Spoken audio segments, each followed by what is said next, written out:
আসসালামু আলাইকুম। আজকে আমরা দেখব যে কিভাবে একটি SaaS রিভিউ আর্টিকেল অথবা যেকোনো প্রোডাক্ট রিভিউ আর্টিকেল কোনো রকম ভুল তথ্য ছাড়া জেনারেট করা যায়। এটি মূলত আপনি ব্যবহার করতে পারবেন প্রাইভেট এফিলিয়েট ওয়েবসাইট করার সময়। কারণ আপনারা জানেন যদি ভুল ইনফরমেশন থাকে একটা রিভিউ আর্টিকেলে যেমন প্রাইজিং ভুল অথবা প্রস কনস ভুল অথবা ভুল কোনো ফিচার আপনি লিখে ফেলেছেন, সেক্ষেত্রে কিন্তু ইউজার যেমন কনফিউজড হবে তেমনি আপনার গুগল কিন্তু আপনাকে ওইভাবে প্রায়োরিটি দিবে না। সো যেহেতু এআই বাস্টারে আপনারা জানেন যে বাল্ক রাইটিং এর সিস্টেম আছে, কিন্তু সেই বাল্ক রাইটিং সিস্টেম যদি আপনারা ইউজ করেন সেক্ষেত্রে বেনিফিটটা হয়তো একটু কম পেতে পারেন। কিন্তু আপনারা যদি সিঙ্গেল আর্টিকেল 1 বাই 1 লিখিয়ে একদম কোনো প্রকার ভুল ইনফরমেশন ছাড়া লিখাতে পারেন, সেক্ষেত্রে দেখবেন যে কিছুদিন পরে আপনার ওই আর্টিকেলগুলো র্যাঙ্ক হচ্ছে অথবা ভালো হয়তো আউটপুট পাচ্ছেন। সো আমরা আজকে দেখব যে কিভাবে আপনি উইথআউট এনি মিস ইনফরমেশনে একটি রিভিউ আর্টিকেল লিখবেন। প্রথমেই আপনাকে এভাস্টারে লগ ইন করতে হবে। লগ ইন করার পর এখানে আপনার অনেকগুলো মডিউল দেখতে পাবেন। সেখান থেকে আপনি সাস রিভিউ মডিউলের সিঙ্গেল সাস রিভিউ ক্লিক করবেন।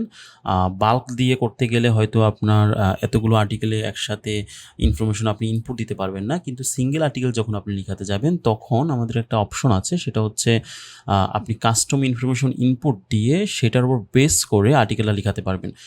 তো এখানে আমি একটা এক্সাম্পল দিয়ে একটি আর্টিকেল লিখব। আমরা একটি আর্টিকেল লিখতে পারি। কি আর্টিকেল লিখতে পারি? ওকে, আমরা মেইলচিপ রিলেটেড একটা আর্টিকেল লিখতে পারি। সো আমরা প্রথমে মেইলচিপ রিভিউ লিখে আমরা গুগলে সার্চ করলাম। এখান থেকে আমরা যে কোনো একটি আর্টিকেলে যাব। সো আমি এই আর্টিকেলে গেলাম। তো এই জায়গায় আমরা জাস্ট প্রথমে মেইলচিপ নামটি লিখলাম, অর্থাৎ যে প্রোডাক্টের আপনি রিভিউ লেখাতে চাচ্ছেন সেই প্রোডাক্টটি নাম এখানে আপনি দিবেন। দেওয়ার পর এখানে আগের মতনই আপনি যেটি রাখতে চাচ্ছেন সেই অপশনগুলো অন অফ করে দিবেন। এবং এই জায়গায় আপনি যেটা করতে পারেন, যদি একটি ইমেজ চান তাহলে একটি দিবেন, দুইটি ইমেজ চাইলে দুইটি দিবেন। এরপরে হচ্ছে আপনার এখানে যদি ইমেজের সোর্স অথবা ক্রেডিট দিতে চান সেক্ষেত্রে এই অপশনটি অন করে দিবেন। আপনি ইমেজ দিতে চাইলে এখানে ইমেজের অপশন থেকে 1 বা 2 সিলেক্ট করবেন। আর আপনি যদি এআই ইমেজ তৈরি করতে চান সেক্ষেত্রে এখান থেকে এআই ইমেজ অপশনটি অন করে দিবেন। তবে এক্ষেত্রে আমি এআই ইমেজের জন্য রিকমেন্ড করব না। সো এটা আমি অফ রেখে দিলাম। এখান থেকে আপনি কয়টি হেডিং চান সেটা আপনি দিয়ে দিবেন, অর্থাৎ S2 S3 হেডিং। তো এক্ষেত্রে 5টা হচ্ছে রিকমেন্ডেড, কারণ যত বেশি হেডিং দিবেন তত আপনার আর্টিকেলটি বড় হয়ে যাবে।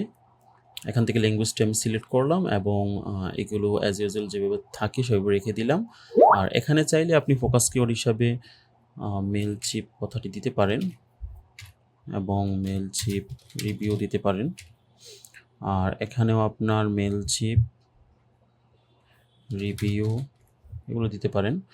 ওকে, এখানে হচ্ছে আমাদের মেইন কাজটা। এখানে আপনার কাস্টম ইনফরমেশনে আপনি মেইলচিপের প্রাইজিং, মেইলচিপের প্রস কনস, মেইলচিপের ফিচার, এই বিষয়গুলো আপনি আগে থেকে দিয়ে রাখতে পারেন যাতে এআই লেখার সময় এখান থেকে তথ্য নিয়ে লিখতে পারে। কারণ এআই যখন নিজে নিজে লিখতে যাবে তখন হয়তো প্রাইজিং, প্রস কনস, ফিচার এগুলো হয়তো বোল্ড ইনফরমেশন আনতে পারে। ইভেন যদি এই টুলসটা অথবা এই সাস টুল যদি আপনার নিউ হয়ে থাকে বা রিসেন্ট কোনো টুলস হয়ে থাকে সেক্ষেত্রে বোল্ড ইনফরমেশন আনার সম্ভাবনা সবচেয়ে বেশি।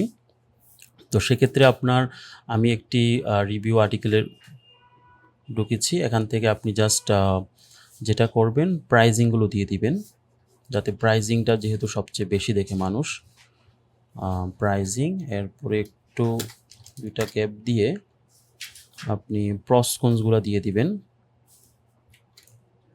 প্রসকনস এরপরে হচ্ছে এখান থেকে কনস দিয়ে দিবেন।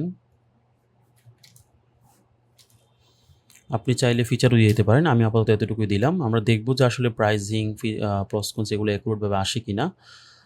দেন আপনি সাবমিটে ক্লিক করবেন। এখান থেকে চাইলে আপনি নেগেটিভ কিওয়ার্ড, এক্সটার্নাল লিঙ্ক অনেক কিছু দিতে পারেন। তো আমি এক্সটার্নাল লিঙ্ক দিয়ে দিলাম। ওকে, সাবমিটে ক্লিক করলাম। তো আপনার ২ থেকে ৩ মিনিট লাগবে। ২ থেকে ৩ মিনিটের ভিতরে আপনার আর্টিকেলটা জেনারেট হয়ে যাবে এবং আমরা দেখব যে আর্টিকেলের কি অবস্থা, প্রাইজিং, প্রস কনস এগুলো সঠিকভাবে এসেছে কিনা। এখানে আপনি আর্টিকেল জেনারেট হওয়ার পর আপনি সরাসরি আপনার ওয়েবসাইটে পাবলিশ করে দিতে পারেন। আপনি এখান থেকে যে এডিটর আসবে, এডিটরে আপনি আর্টিকেলটা এডিট করবেন। এডিট করার পর সরাসরি আপনি আপনার ওয়েবসাইটে পাবলিশ, পেন্ডিং অথবা শিডিউল করে দিতে পারেন। আমি দেখতেছি আর্টিকেলে চলে এসেছে। সো এখানে একটা টাইটেল দিয়েছে সুন্দর, প্রস কনস এন্ড ফিচার। ওকে, এখানে হচ্ছে হোয়াট ইজ দিয়েছে, প্রস কনস দিয়েছে, মেলচিপ রিভিউ দিয়েছে। আচ্ছা, এখানে হচ্ছে আমরা যে এক্সটার্নাল লিঙ্ক করার জন্য বলেছি সেখানে সে দিয়ে দিয়েছে according to this expert opinion user fine template editor to be, অর্থাৎ সে খুব সুন্দরভাবে সরাসরি এক্সটার্নাল লিঙ্ক না বসিয়ে দিয়ে একটা এক্সপার্ট ওপিনিয়ন দিয়েছে। এবং এখান থেকে আমরা প্রাইজিংটা কোথায় গেল? আচ্ছা, প্রাইজিংটা এখানে দিয়েছে, তবে প্রাইজিংটা এখানে আনার কথা ছিল। তো মাঝে মাঝে এআই হয়তো একটু উল্টোপাল্টা কাজ করে, আপনারা জানেন। সো আরেকবার জেনারেট করলে হয়তো চলে আসবে। সো প্রাইজিং এখানে যদি আমরা দেখি 500-র জন্য 0, তো এই জায়গায় আমরা একটু প্রাইজিংটা দেখি। 500-র জন্য 0, 45, 110, ওকে, 10,000 জন্য 10,000, মানে একুরেট প্রাইজিং এনেছে। এবং প্রসকন যদি আপনি চেক করেন দেখবেন যে প্রসকনস হয়তো একুরেট এনেছে। আপনি যখন ফিচারগুলো ইনপুট দিবেন তখন ফিচারগুলো খুব সুন্দরভাবে আসবে। তো ধন্যবাদ সবাইকে। পরবর্তী ভিডিওতে আমি আরও কিছু মডিউল নিয়ে আলোচনা করব, যে মডিউলগুলোতে আপনারা উইথাউট এনি মিস ইনফরমেশন খুব সুন্দর একটি পারফেক্ট একটি আর্টিকেল জেনারেট করতে পারবেন। আল্লাহ হাফেজ।